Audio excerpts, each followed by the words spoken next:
pastorear a mi padre que guarde, que conserve como algo muy especial. Y me pido al Señor que me ayude. La verdad es que uno no llega a entender y a comprender todo. Pero un día llegué a la iglesia y estaban dando testimonio, no sé si del padre, del pastor, no sé qué era, pero esta hermana estaba dando testimonio. Y yo quiero darle gracias a Dios por el pastor que tengo. Y empezó a hablar. Dijo, yo le doy gracias a Dios porque mi esposo se convirtió.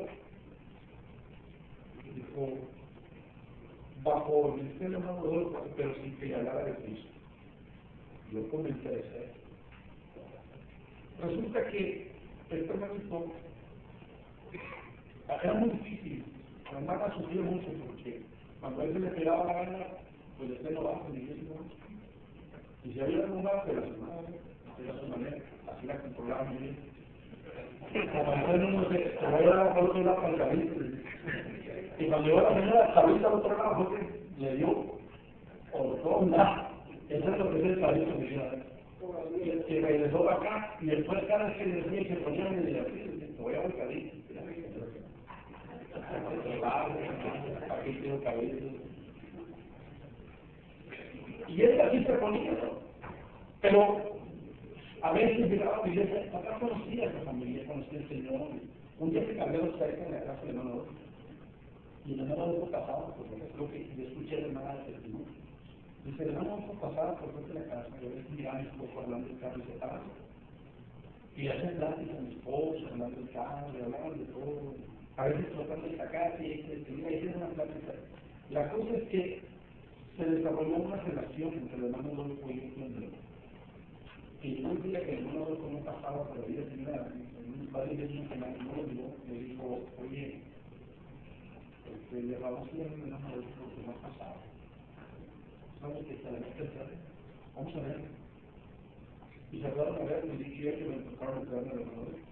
Y luego dijo, a mí nunca vi que vamos. Y me dijeron y volvieron, y leyeron el servicio, y lo aprendieron. Aquello fue perdiendo el corazón de Filomena, amar tanto a este mundo. Y el hermano decía, si mi esposo se convierte a Cristo, sin que el hermano no le hablara de Cristo. Yo me voy a pensar, qué importantes son las palabras que dijo San Francisco de Asís, que es necesario que nosotros evangelicemos. Y si es necesario, esa palabra. Qué importante es que nosotros vivamos la vida de acuerdo a la palabra. Y seamos un testigo verdadero del Señor. Que nuestra lengua no tenga la palabra que va a herir, o que va a dañar, o que va a tratar de ganarle al otro, o de hacer ver que tú estás bien y que el otro está mal. No necesitas tener que justificarte. Mira, allá está aquel que ve la vida, allá está aquel que hará lo que haga contigo y te va a defender. Sí, es cierto, hay veces que se nos demanda a nosotros razón. Bueno, responde porque te piden, pero no tienes que estar usando una palabra que va a ser hiriente, una palabra que va a dañar. No, mejor que la palabra que cruce por tus labios, es una palabra que bendice y que edifica. Eso produce mejores resultados en la vida de Dios, Amén. Entonces, la primera manera que Santiago identifica de esta manera para compartir la palabra es en nuestra conversación. Segundo, en nuestro servicio. Yo creo que la iglesia hoy en día tiene que tener otro propósito más que nosotros labramos para venir a asistir con nosotros, mantener nuestra vida. Tiene que tener otros propósitos. Tiene que haber otra intención más en la razón de que la iglesia exista donde está. Yo creo que debemos tener nosotros no solamente cultos donde venimos a recibir la palabra y a gozarnos de la presencia. Yo creo que luego los otros días de la semana está cerrada hasta cuando viene otro culto. Yo creo que la iglesia debe estar en medio de la sociedad donde está, en la comunidad donde está, pero también tiene que ser sal en la vida. Tiene que producir el demás. Tiene que tener otro efecto más en medio del mundo donde tú vives.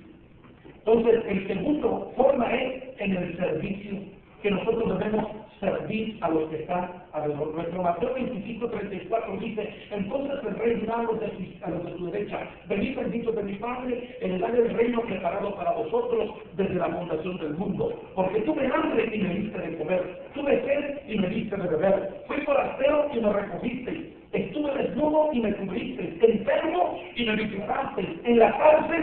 vinisteis a mí. Santiago, capítulo 2, 15 y 16 dicen, hermanos míos, ¿de qué aprovechará si alguno dice que tiene fe y no tiene obra? 1:22, recordamos que dice que ser hacedores, no solamente oidores de la palabra.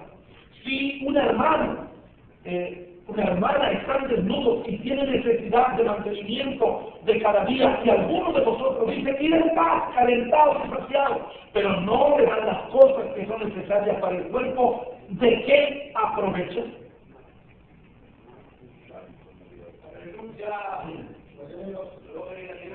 Nuestras obras ponen en evidencia lo genuino de la fe que nosotros profesamos. ¿Se lo repito? Nuestras obras ponen en evidencia lo genuino de la fe que nosotros profesamos. La fe se manifiesta en las obras y las obras perfeccionan la fe. No hacemos obras para hacer juntos con Dios, no. Actuamos así porque tenemos relación con Dios. Amén. Bendito sea el Señor para siempre. Nuestra vida tiene que tener propósito también. Tiene que haber razón de estar. El Señor nos ha llamado y dijo, vosotros sois la sal de la tierra. Y también dijo, vosotros sois la luz del mundo. Cuando Él dice, vosotros sois la sal de la tierra, es porque entonces nuestra vida presente en medio del mundo o pequeño mundo donde tú te relacionas, tiene que causar un efecto, y un efecto positivo, un efecto que sea bueno, porque la sal tiene propiedades curativas y tiene propiedades de preservación. Entonces la vida nuestra, en medio del mundo donde nos desarrollamos, tiene que ser que nosotros enseñamos que preservamos los buenos principios morales y que también nuestra vida está para servir de una manera positiva al que está cerca de nosotros. Amén.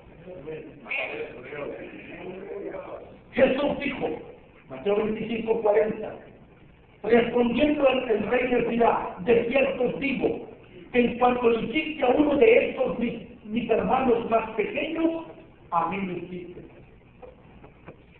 En que nosotros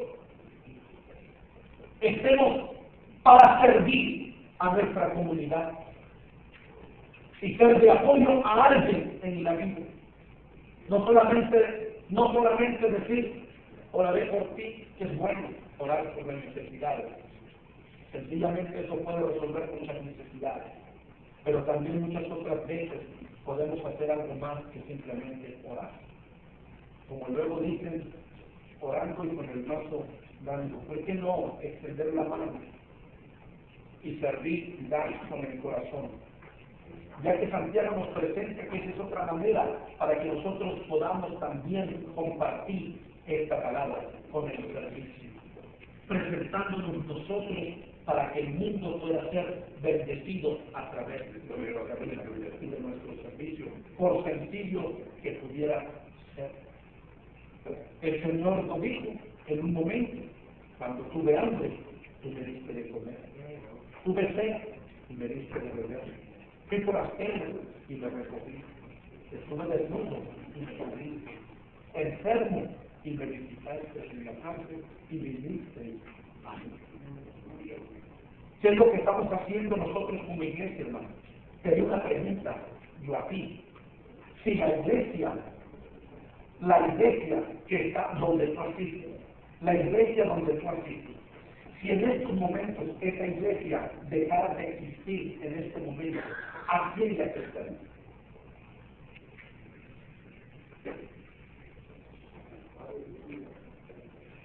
En la Escritura encontramos una mujer llamada Dorcas. Tuvo un momento en que ella se le lloró cuando ella murió.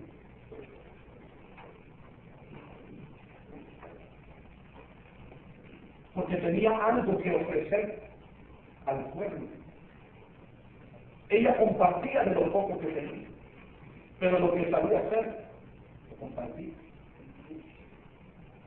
Y la Escritura dice que que apenas le enseñaban, mira, esto fue lo que hizo. Mira los niños por los que no tengo marido, estoy sola, pero es una mujer que se preocupó de nuestra necesidad y nos cubrió y nos atendió. Mira el dolor de aquella gente que en un momento pierde a aquella persona que llegó a ser luz y calor en el momento de necesidad. Santiago identifica que es otra manera importante para que nosotros compartamos esta palabra con nuestro servicio. Entonces la iglesia, si deja de existir en la comunidad donde está, ¿a quién le va a doler? A veces que la presencia de nuestro templo en el barrio le es irrelevante al mundo que está alrededor de la iglesia. Pues yo le al Señor y le pedí mucho. Cuando pastoreaba la iglesia, le decía, Señor, yo quiero que la iglesia tenga credibilidad aquí donde está. Y quiero que me des almas aquí por la calle dentro, y por la cena y por la Huesco, y por la Este, y por la Porra, y la Dermo. Y entonces comenzaban a numerar y hablar en las calles que estaban alrededor del templo. Porque teníamos gente que venía de 15, 20 minutos de distancia a la iglesia. O sea, Señor, pero yo quiero gente de aquí. Porque la iglesia aquí donde está tiene que tener credibilidad. Y hubo momentos, hermanos, en que, pues buscando la manera de servir, de ser presencia en el barrio. En una ocasión, una muchacha que le hablábamos, tenía sus 2 sobrinitas, le hablábamos del Señor, la tuvimos ahí en los cultos de la que llevamos juntos los niños.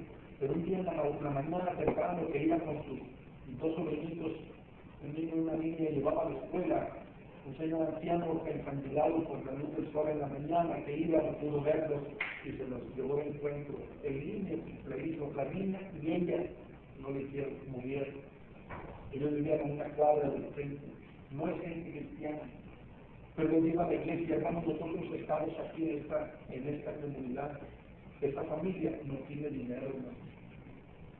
Comenzaron a pedir una televisión que se les mandara una lista para poder encerrar a las personas que tenían allá, la niña y a la otra muchacha. La iglesia inmediatamente respondió al llamado, agarramos aquella ofrenda y se la llevamos a la familia y se sorprendieron. Pero dijimos, soy el pastor de la iglesia que da vuelta al destino. Y la iglesia de Abraham quiere hacer esta presencia con ustedes. Y aquí sucedieron varias cosas. Había pandillas ahí cerca de la iglesia, que estaban nosotros, había como 200 pandillas en un término de pandillas ahí alrededor. Muchas pandillas. Ahí parecía la ley del oeste en la noche. Pero en el día también hay. Tienen que cuidarse porque hay una balacera tremenda. Me imagino que eso no les sorprende a ustedes. Yo sé que por acá hay lugares también, hay lugares,